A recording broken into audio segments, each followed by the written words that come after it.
lan ugi kaweningan bilih wisanggeni menika kaleres putranipun Raden Harjuna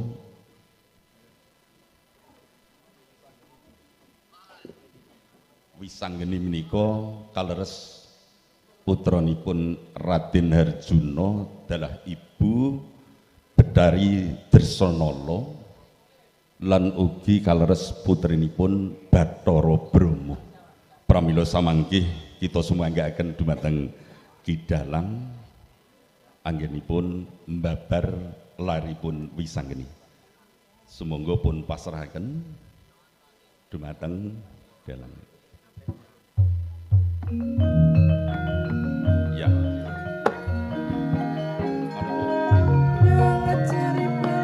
Para lenggah para lamu kagung Mima Putri ingkang dadi dirmonmatan ditilaksana sajenipun ninjih pagelaran wayang kulit sedalu natas kanthi dalang Muhammad Yusuf Ansor Khairuddin saking Laladan Piyaman Wonosari. Piyambakipun nembe kelas kalih wonten ing SMP 3 Nglipar Gunung Kidul. Pramila sumangga kita saged mirsani sareng-sareng babakan menika lan saderengipun kasuwun sami ndedonga sareng mugi-mugi pahargyan wayang sedalu natas menika kaleksanan kanthi niring sambikala niring wigara niring beda lan dumateng ngarsanipun para lenggah para awak ingkang ngrasuk agami Islam kita sunggahaken kanthi maosan suratul Fatihah lan dumateng ngarsanipun ingkang ngrasuk agami sanes Islam kawula sumanggahaken miterat kepercayaanipun piyambak-piyambak murih pagelaran wonten ing dalu punika kanthi lairipun wisanggeni menika mugia tansah pinanggih rahayu ing samudayanipun. Sumangga kita bika kanthi suratul Fatihah. A'udzubillahi minasyaitonir rajim. Bismillahirrahmanirrahim. Alhamdulillahirabbil alamin arrahmanir rahim maliki yaumiddin. Iyyaka na'budu wa iyyaka nasta'in. Shiratal mustaqim. Shiratal ladzina an'amta 'alaihim ghairil maghdubi 'alaihim waladdallin. Amin. Kita sumbahaken dumateng ngarsanipun Kidalang Muhammad Yusuf Ansor Khairuddin. Kawula sumbahaken salajengipun anggenipun babar kanthi cariyos lairipun wisanggeni. Assalamualaikum warahmatullahi wabarakatuh.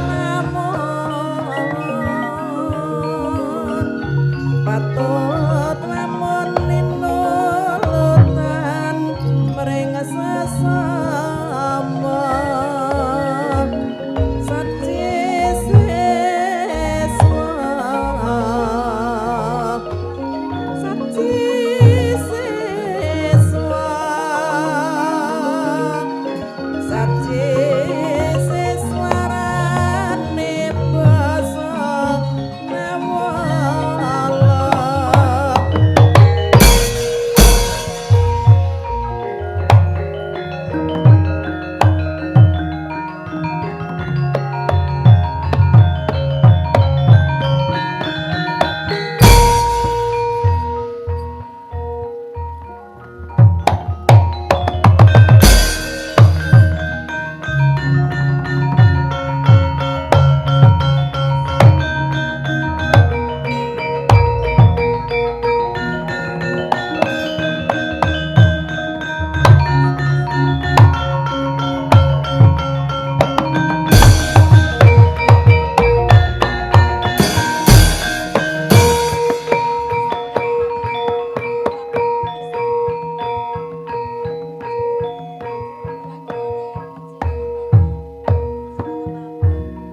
Yana dewa yen nuntun wong perang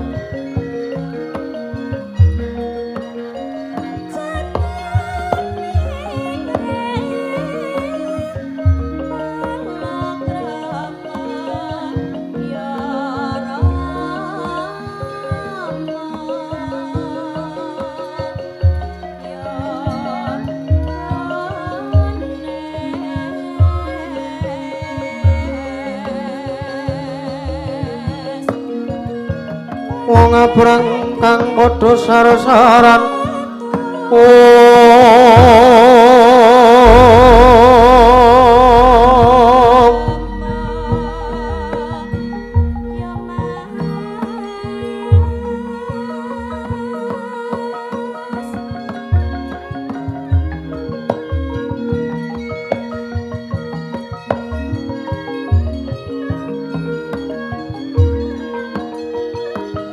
mangembo imbaning kayuwenganmu sawela gringging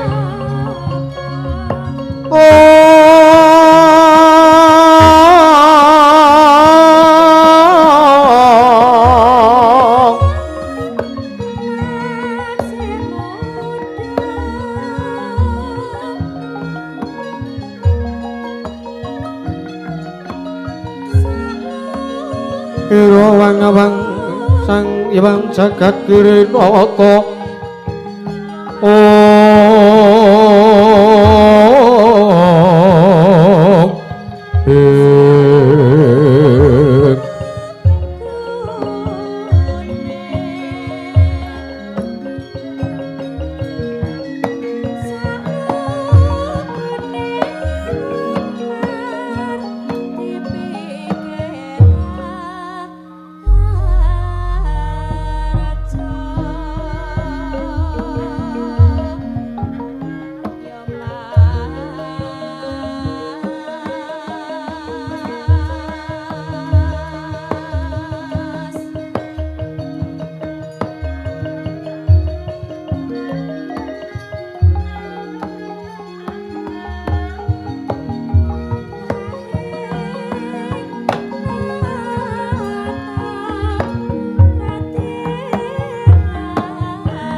wilahing Awikna Mastu Nama Cideng kaum Awikna Mastu silat pring jiwang jagat karana siranging tandha kasisaning bisana sono sinawung langaning wilupa maksitan tunamahing bodha jinantur tutur katela tula tulat kula ranjang paradya pinursita kamawa rameng niskara karanta diyantu ming jaman purwa mangya tekamasaning gebeta tanpa renggeng melambang matumpa-tumpa marmo panggung panggung sang murweng kota segebyar dumadining wayang purwa purwanganing kandhale arik nututing basa dongeng kuna ngemu surasa yen winaos ya karhos mulat sarira angrasa wani uruhing diri rasa rumangsa angrupangsani lir jalma ngilukaca jarwe wis rakup caing carita ala becik wis gumlar jroning pakliran yaiku sejatine amriksani pagelaran ringgit purwa surya candra daru miang kartika pinurba ketrating kawasa sahari ratri angidri bawana purwa teking tuk sina gilir gumandi temanda diwentanganing dina sasi warsi windu kang sarta abad Dedungkulan pangkar tumangkar kowe sinarambun kowe jawpating rebyah dadi padhanging kutu-kutu walang atogo burun wono yang Brontoyo dadi branan tanpa wicalan padhang trawang sinaring Sang Hyang Retnawi ingkang ngarsa merbawani jagat munggo ing jagat wetan tuk mungup-mungup munggo ing kalingan mukir abang merengangah lamun kaeksi ayah handilat-dilato bumi saya dangu saya inggil saya dangu sumurup Sang Hyang Arka katon semeblak ngaran kiniring abang esmu jenar kaperbawan sinaring Sang Hyang Basanta tanan tuwa katon ijo royo-royo amangku gunung ingkang biru moyo-moyo pucuking gunung Kinflan Gendanu kasiliring Prabancana lenggat lenggut nganti gaya gunung Makutha Mega. Tanah utawi sedangku suleng kawula tasih dene larsa ngupaya buga garap Tegal Sawahi anglo sila tanana pedote sinambi sesendonan sesindenan mikul karo lukune anggiring raja kayane sawane ana pirembagan Samara Wangi. Sang Hyang Argasaya dangu saya inggil katon sinaring jagat wis katon melok dra ing kiblat papat lor kidul wetan kulon. Anenggih amung gumlaring kayuwangan Suralaya ya ing kayuwangan Junggring Salaga ya ing Paku Jambur. Ing sampun lenggasine waka wonten ing Sila Kandha Waru Binangun. Boten jaya mung dewaning para dewa nalendraning para Jawata. Nggih Sang Hyang Bathara Guru utawi Sang Hyang Manikmaya, Sang Catura Boja, Sang Hyang Manikmaya, Sang Jagat Girinata, Sang Jagat Giri Pratingkah, Sang Hyang Giripati. Tangga semana sampun lenggah madyaning Sila Kandha Waru Binangun wonten ing Bale Marti Kundha Manik wonten ing kayuwangan Suralaya ya ing Paku Jambur ya ing Junggring Salaga. Datan kantun pilenggahipun ingkang Raka Jawata ing Sidik Pangudal-udal nggih Sang Resi Narada Sang Hyang Kanika Putra. Datan kantun biswanipun ingkang putra nggih Risang Bathara Indra ya Sang Suropati. Datan kantun ugi pilenggahipun Risang Bathara Penyarian ingkang putra saking Sang Hyang Jagat Girinata. Datan kantun ugi biswanipun nggih dewaning Pepati, dewaning Antaka nggih Sang Hyang Bathara Yamadipati. Ing Jawi Handher mlabar yayah samudra tatanpa tepi para Jawata, para Hapsara, para Hapsari, para dewa, para dewi, para widodara lan para widodari kang sami seba wonten ing sak jawinipun Bale Marti Kundha.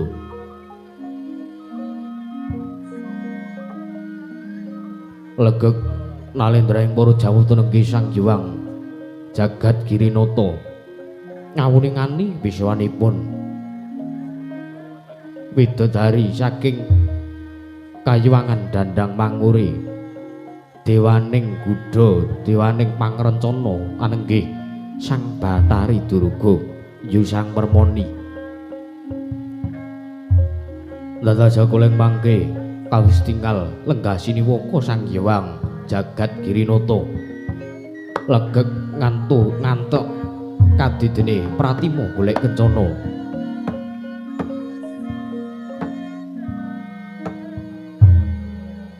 Sigra amurwane pangandikan Sang Hyang Jagat Girinata. Dadi kumal wijining pangandika Sang Manikmaya ingkang dereng kababaring lisan.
ramyang nengkang sasongko kumenyar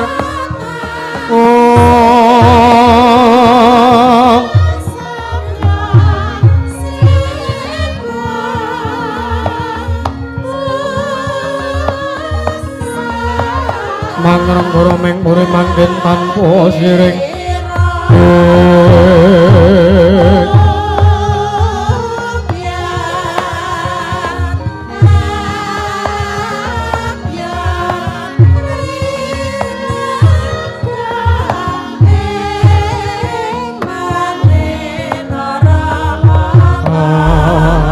alap kang omah emas-emas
Sredenon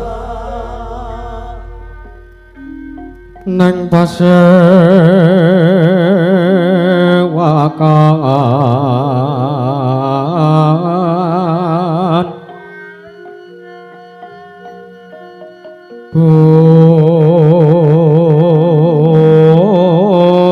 busana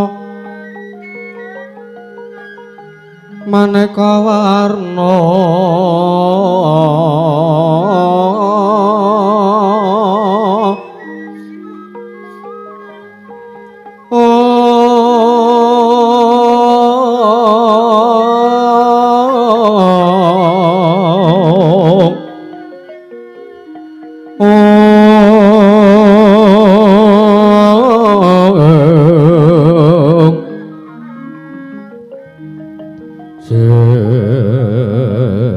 sepak puspiteng udyono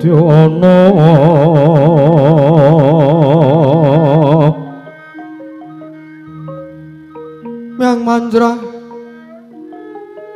sarwa rukma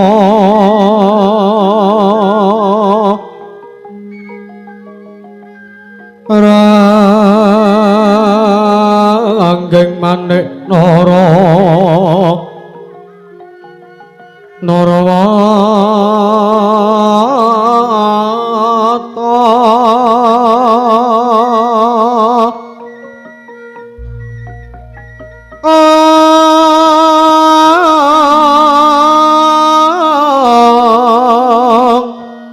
Obro prabanyo sumirat Obro prabanyo kang sumirat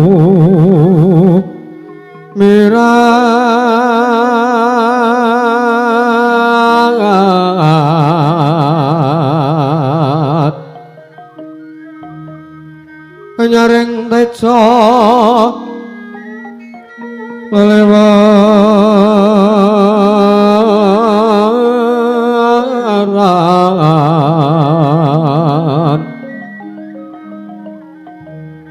lergi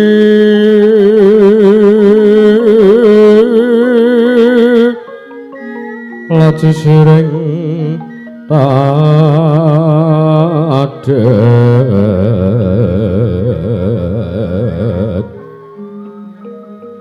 wimbuh kekanto amrih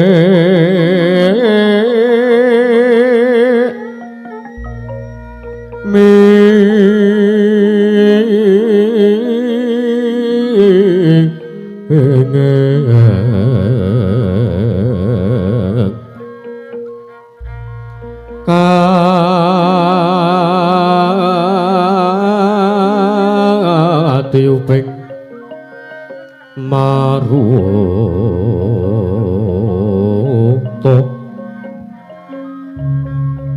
maruta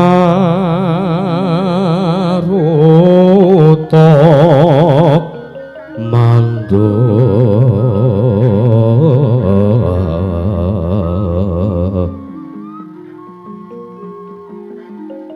sabaran mangambar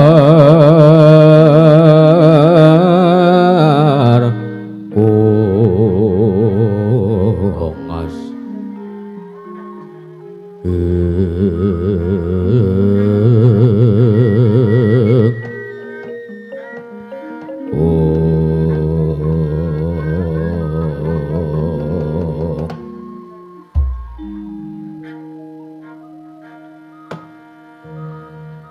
Mas Nomo Sidam sekaring bawono Kakang Narada Kakang Resi Kaneka Putra berkencang marudayang mak-mak-pong bolong kali codhe sapa sing gawe di nangka bosak dikapiak kari betone lho Unawi kula nampi tinimbalanipun Adi Guru wonten ing Bale Marti Kunda menika kula nyadeng dawuh di Kakang Narada dereng ngantos kula paring dawuh dereng ngantos kula munjuk atur pangandikan langkung rumiyin kula nimbali dhateng Atmaja Ulun inggih menika pun Sang Suropati nggih Sang Bathara Indra nggih kula semanggaken wonten Purwasesa wonten astanipun Paduka Adi Guru Sang Hyang Jagat Girinata nun inggih Kakang Narada lenggah ingkang sekeca. Nggih, sampun boten kirang prayogi. Indra Suropati Atmaja Ulun Indra sawise satata kita ngadhep ana panjenengan ulun. Ana ngarsaning panjenengan ulun padha prayogakna. Anggon kita lungguh ana ngareping panjenengan ulun. Indra Nduk niki Rama Pukulun sesembahan kula, pengayoman kula wonten ing Madyapada. Prapteng delahan. Wantar sabda tama paduka Kanjeng Rama Pukulun Bathara Guru. Damel kagiat penggalipun ingkang putra pun Suropati. Kepareng kula ngaturaken sembah sumangga ing pangbudiwa kunjuk Rama Pukulun. Yaya ulun tampa pangestu ulun tampanana. Kula punika jimat paripih dharing kasantosan Rama Pukulun. Ora liwat prayogakna nggon mulungku mangarsa ulun Suropati sampun boten kirang prayogi Rama Pukulun sesembahan kula. Rama Pukulun kula ngaturaken sembah sumangga kemeng pangabekti kula kunjuk. Ya Atmaja Ulun penyarian. Ulun tampa gawe bombong penggalih ulun. Mboya liwat pangestu ulun kebat kita tampani. Kula punika jimat paripih dayananing kasantosan. Prayogakna nggih penyarian. Sampun boten kirang prayogi Rama Pukulun. Ya wangati Pukulun kula ngaturaken sembah sumangga meng pangabekti kula kunjuk Pukulun. Ya Madipati dewaning pepati dewaning pamundhut nyawa raganing para titah gawe bombong penggalih ulun-ulun tampa ora liwat pangestu ulun tampanana ya Madipati. Ha inggih kula pundhika jimat paripih dayanana ing kasantosan Pukulun. Ora liwat prayogakna nggon mulungguh ana ngarsaning sun sampun boten kirang prayogi. Kakang Narada, Kakang Resi Kaneka Putra. Wulawi. Ndamel kaget kula kinten wonten titah ingkang sowan. Ananging sareng kula wastani kula waspadakaken menika mboten pangling kadidene sowanipun permoni ing saking Dandang Mangore. Lah dalah. Ya, menika ndamel kaget lho Di. Ngatos-atos. Kula nyuwun sewu kula aturi emut bilih rikala semanten nalika Durga menika sasi wujud Uma menika atos-atos kalih ingkang dados gunemipun permoni menika. Nun inggih Kakang kula badhe andangu dhateng pun permoni menika kula semanggaken ngatos-atos Guru ngatos-atos menika dewaning Gudha dewaning pangrencana. Ampun kok panjenengan ingkang nalendraning para Jawata kula mawon ingkang ngraka paduka kula saged kapincut saking gunemanipun aturipun Durga menika. Nun inggih Kakang Narada kula aturi lenggah ingkang sekeca. Sampun boten kirang prayogi lan sampun pikantuk wedang. Permoni Durga Uma sawise asat kang dadi napas asu kang dadi riwih padha raharja sak prapta kita permoni nunamit pasang klimantabe pukulun wanter sabda tama paduka nimbali dhateng ingkang abdi pun permoni dandang mangore kepareng kula ngaturaken sembah sumungkem ing mangabekti kula kunjuk pukulun iya permoni ulun tampa mboya liwat pangestu ulun tampanana sampun kula pun dinggo jimat paripun ingkang kasantosan. Permoni padha prayogakna sampun mboten krang prayogi pukulun kaneka putra. Ya prayogakna ora ngaturke bekti karo aku. Bekti kula kunjuk. Ya ulun tampa pangestu ulun tampanana. Iki ora ati-ati kepincut tenan iki. Awitane wujude jane ya nyrengengeh ngono angkakno. Nek wis manut cangkeme wis ora bakal iso nglawan. Lah kula ya wedi tenan kula. Pukulun. Permoni kepiye? Kita aja matur luwih dhisik sadurunge ulun munjuk atur pangandikan. Sadurunge ulun nimbali kelawan kowe. Nggih nyuwun ngapunten pukulun. Iya. Gawe kaget penggalih ulun ana ing Paseban, ana ing Balimarti Kundra. Dina sakmengko gawe kaget penggalih ulun kita sowan ana ing ngarsaning panjenengan ulun. Sowan ana ing Balimarti Kundra. Permoni dina sakmengko kang dadi wigati kita mara gage aturna kelawan panjenengan ulun. Menapa sampun dipun keparengaken matur pukulun? Iya. Prabawasisa nang tanganmu permoni anjreng kang puspita.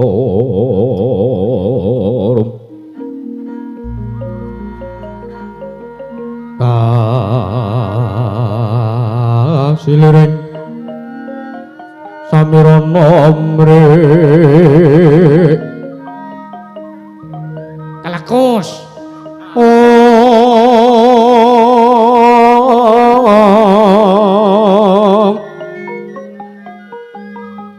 Sekar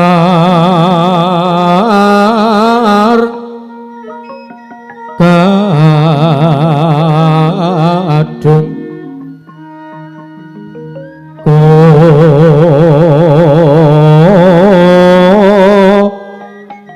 ngas kandanyo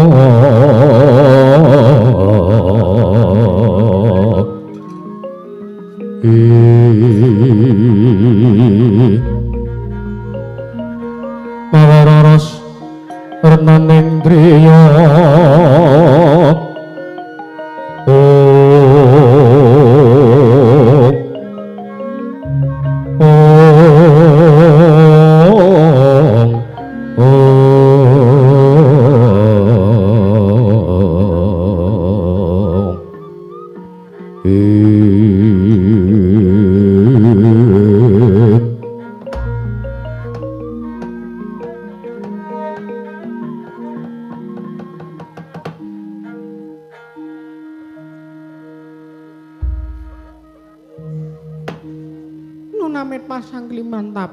sinuwun marai paduka andangu dhateng ingkang abdi pun permoning dandang mangore.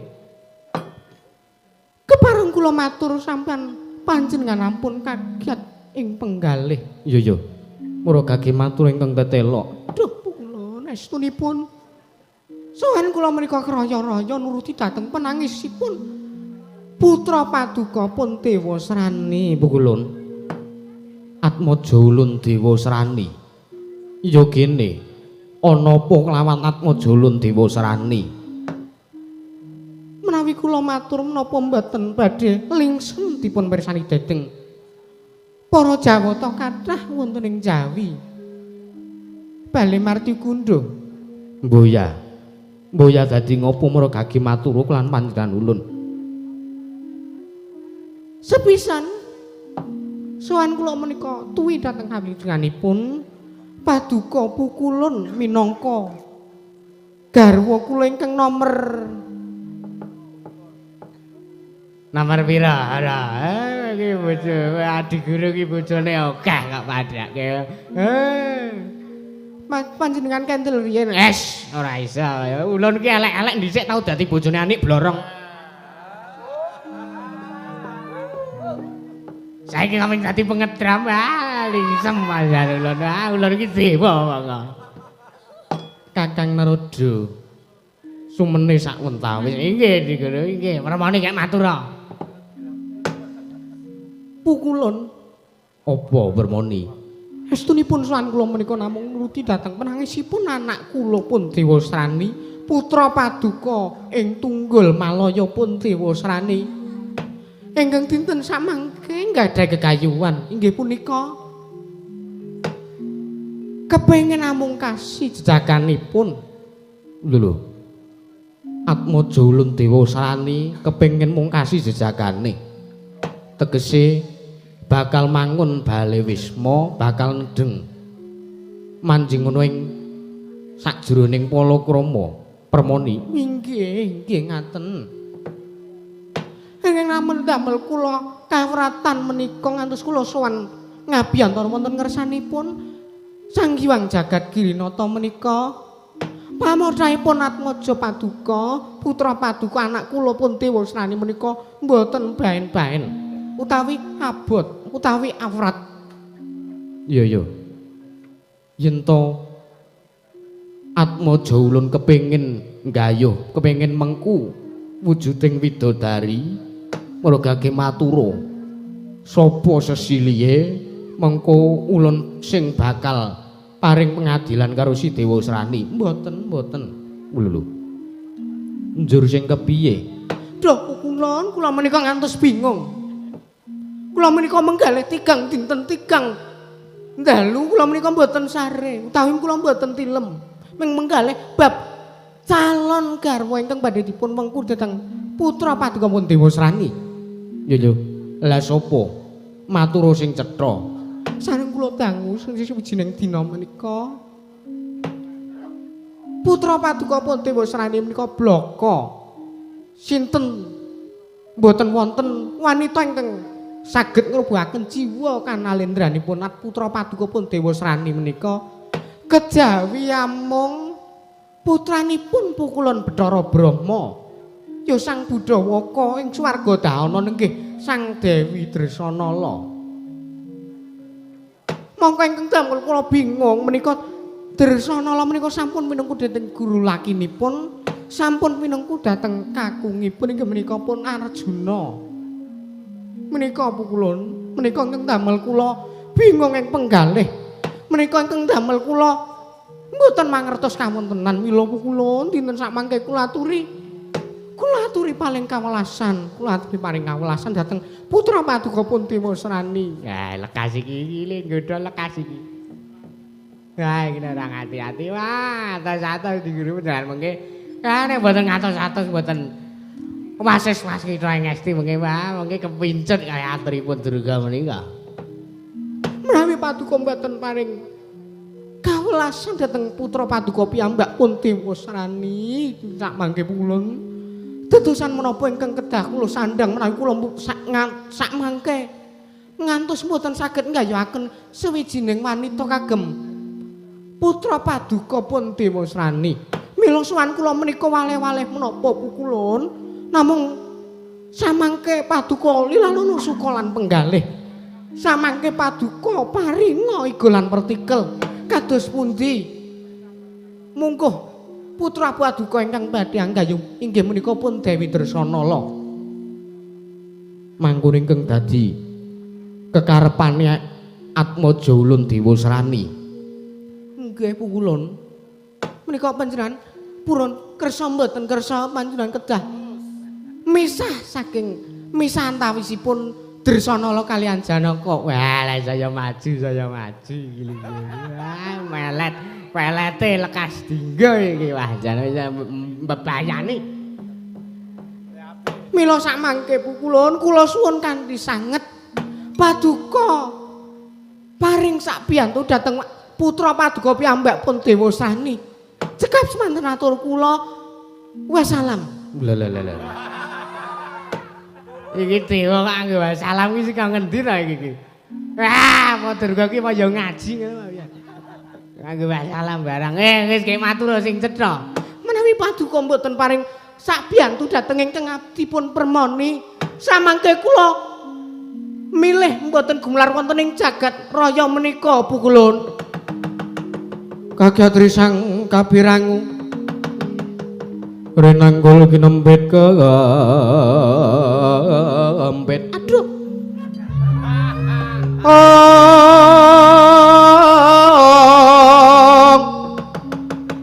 Dosang reknaning bawana ya ki tukang malang ati ya ki tukang kudu kering ya gitu kangen sing tias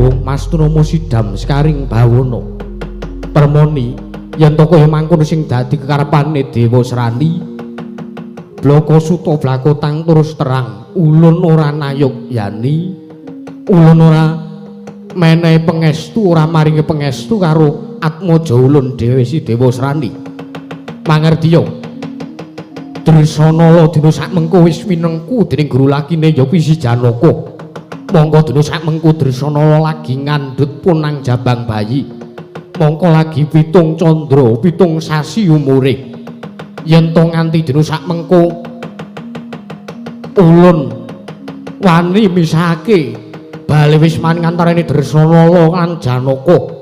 Yo dosa apa sing bakal ulun sandang minangka nalendraning para dewa. Aduh, ulun. Menapa paduka mboten badhe paring sabiyantu dhateng ingkang putra paduka piyambak.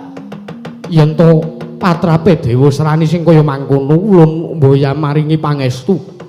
Merga padha karo Dewa Srani dina sakmengko wis kesuru dalan sing kleru wis keblinger marang kautaman wis ontat saka gedhongan uwal saka gendongan merucut saka kudangan dina sakmengko yen to kaya mangkono sing dadi karepane Dewa Srani bloko suta blakotang terus terang ora bakal tak wenehake permoni. Aduh pukulun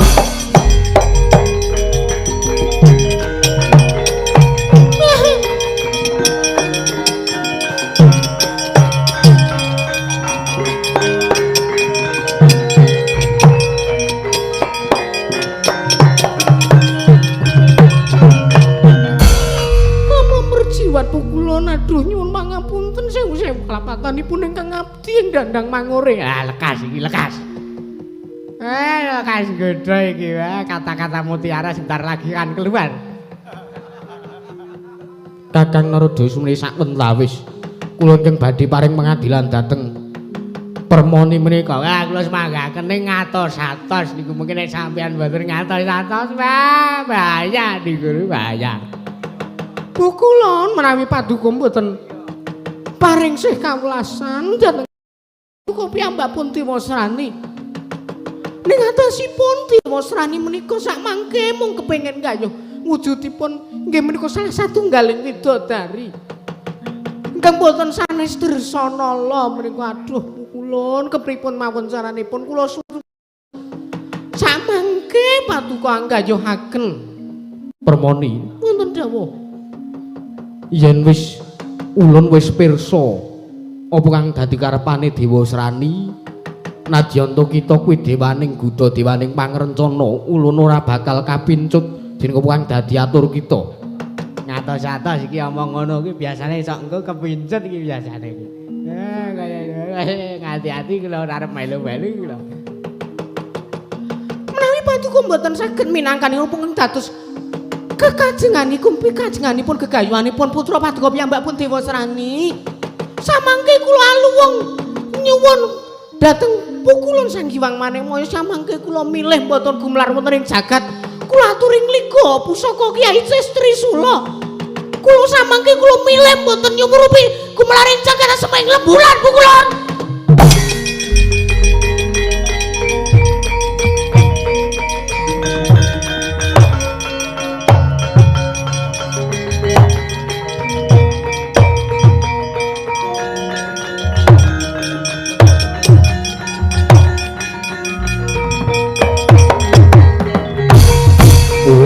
Nomo sidhem sekaring bawana. Aduh, Kakang Narada. Wonten dawuh. Lah, rak tenan to. Kepincut tenan saiki. Kula arep melu-melu, kula arep melu-melu niku. Kakang Narada kendel sawetawis rumiyin. Nggih, pun ping pinten to kula niku jenengan kula kan.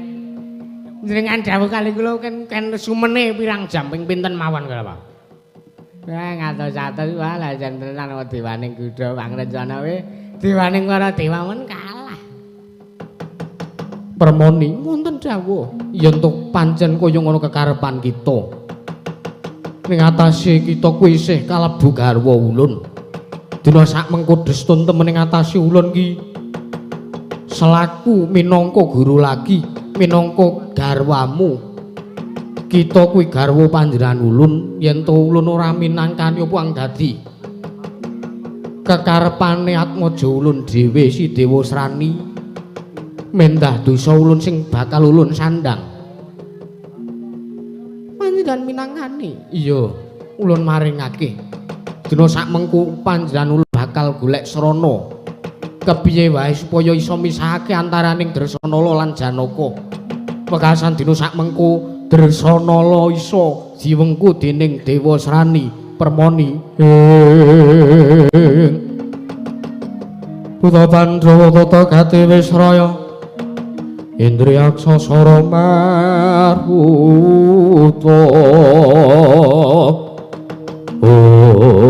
Kula ngaturaken matur sembah nuwun ingkang tanpa pepindhan pukulun. Iya.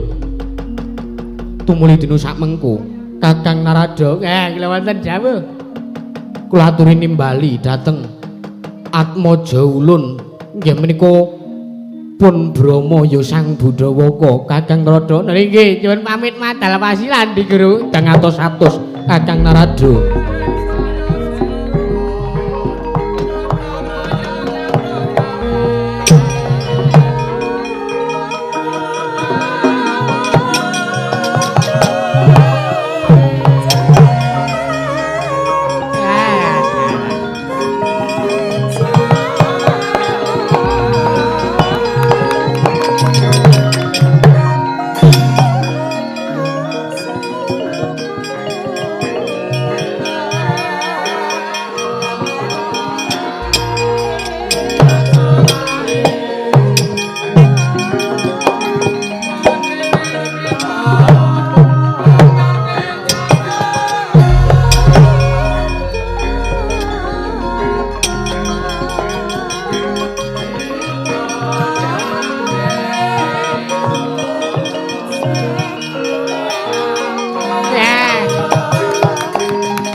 Sinungwati jagat kinari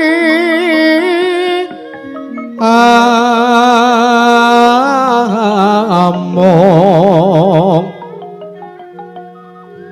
tumembak ombak ing samudra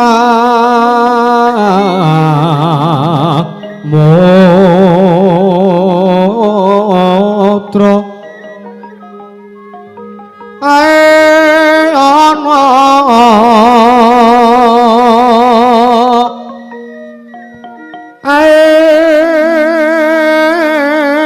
ana bali lumut amra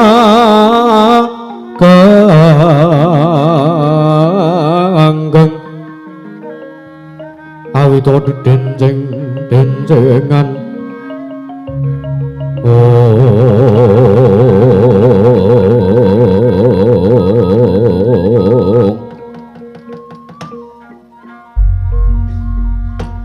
Mastunama Sidam Sekaring Bawana Brama Budawaka sawise satata kita ulun timbali maragake matur lan panjenengan ulun Budawaka nun amit pasang liman tabih tinebene ngelodini dumawing tawang-tawang Rama Pukulun wanter sabda tama paduka nimbali dhateng ingkang putra ing swarga dahana damel kejot penggalipun ingkang putra pun Budawaka dinjak manggih paduka nimbali dhateng ingkang putra pun Brama Pukulun samangke wonten bigatos menapa damel kaget penggalipun ingkang putra ing swarga dahana kula aturi paring dawuh ingkang tetela kula nedya midhangetaken sabda tuma paduka Kanjeng Rama Pukulun Sang Hyang Jagat Girinata Pukulun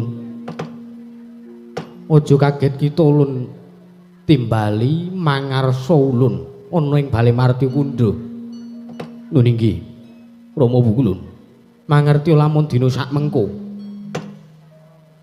Durga sowan mangarsa ulun matur kelan panjenengan ulun yen to dina sak mengko dheweke kepengin nuruti apa kang dadi pamotahe Atmaja ulun si Dewa Srani mangerti lamun dina sak mengko Dewa Srani kepengin mungkasi jejakane bareng didangu karo Durga Dewa Srani bloko yen ora ana wanita ingkang keduga ngrobahake bebeteng jiwa kanalendrane kejaba amung anakmu si Dresanala wayah ulun Dresanala mula dina sak mengko gandeng panjenengan ulun ngeboti garwa panjenengan ulun Yuki Si Permoni panjenengan ulun ngeboti karo Atmaja ulun si Dewa Srani mula Brama dina sak mengko ulun dawuhi kita supaya misahake antarane Dresana lan Janaka dina sak mengko Dresana bakal ulun dhawuhake karo Dewa Srani Brama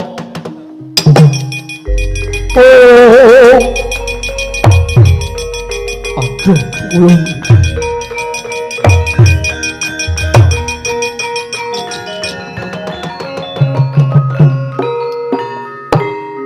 aduh Pukulun nyuwun pangapunten Pukulun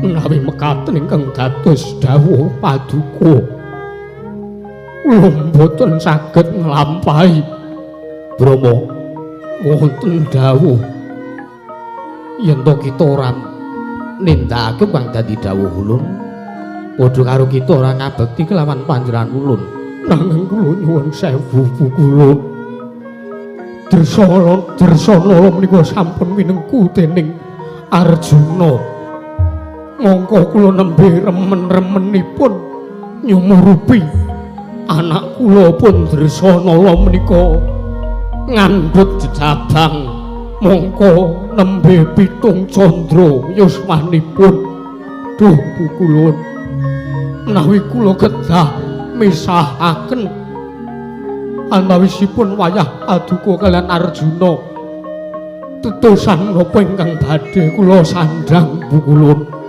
Brama yen to kita ora nindakake kita bakal ulun pidana ulun cemplungake ning kawah candra di muka selawase urip tanpa pangapura mergake tindakna dina sak mengko Brama Dresanala aku njaluk pangapura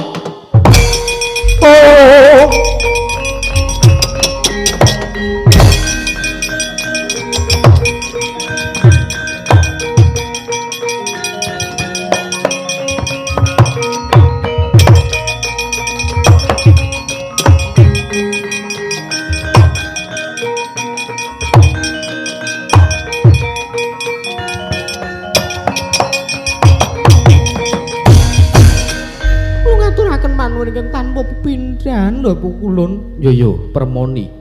Tiba sepadha-padha dina sak mengko irmu. Dina sak mengko gawe apa kang dadi karepane Dewa Srani?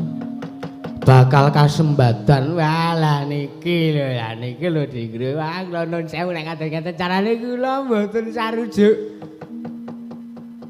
Tantrimaning Kakang Narada. Wah kula ora trima lho iki. Wah le ngeboti anake kok nganti wah, mbubrake rumah tanggane wong liya wae mboten sae tayoga wah kula nuwun sewu lho. Berapa paduka menika mboten nyumurupi, dalem menika paduka beto Satpol PP. Aduh Kakang Narada. Paduka mboten sah tumut-tumut perkawis menika.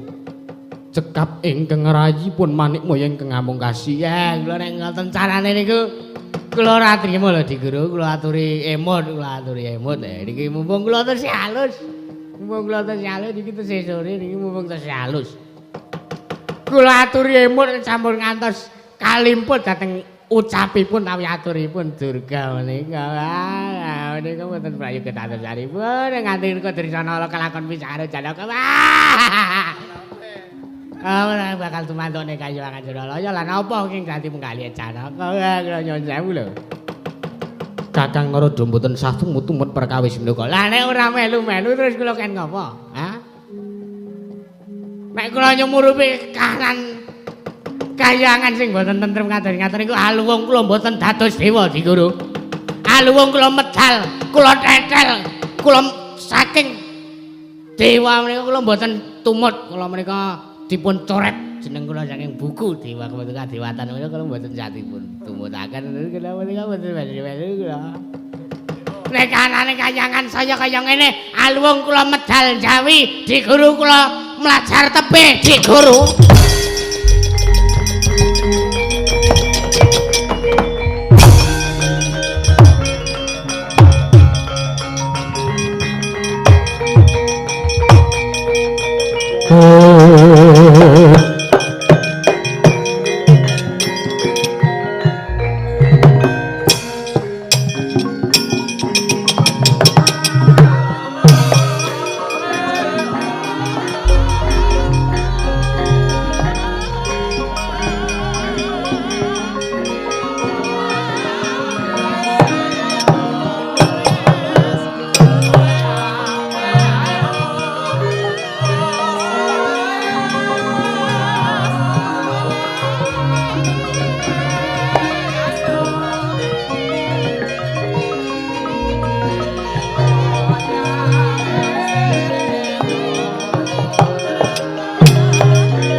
pepindhan lho Bu Kulon dene paduka sampun kersa minangkanipun ing dados kekajenganipun gegayuhanipun Atmaja paduka pun Dewa Srani. Iya permoni ya. Gandeng dina sak mengku panjenengan ulun wis utusan kelawan Si Budawaka utawa Si Brama supaya dina sak mengku misahake bale wis maning antaraning Dresanala kelawan Janaka. Permoni ayo tak kanthi menyang Karang Kawidodaren nindakake kewajiban panjenengan ulun. Nggih kula dherekaken Nanging sadurunge kuwi penyarian kula wonten dawuh Rama Wulun budalna kang padha seba ingsun nedya kundur manjing ana ing Karang Kawidodaren nganti permoni nok nyestaken dawuh kepareng nyuwun pamit madal wasilan sing ati-ati aja kaya bocah cilik penyarian Purna gatining pananggilan. Arsa Sang Nata kundur kedaton jog saking dampar kecana kinapit gambaran gading. Kadharaken sang jaring para banjedi manggung tanggung Joko peloro-loro ingkang samya ngambil upacara keprabon. Kawistihan saking Mandrawati ndaknya Sang Sri Naranata lamun katinun saking Mandra kaya tansah sesanti kamulyane.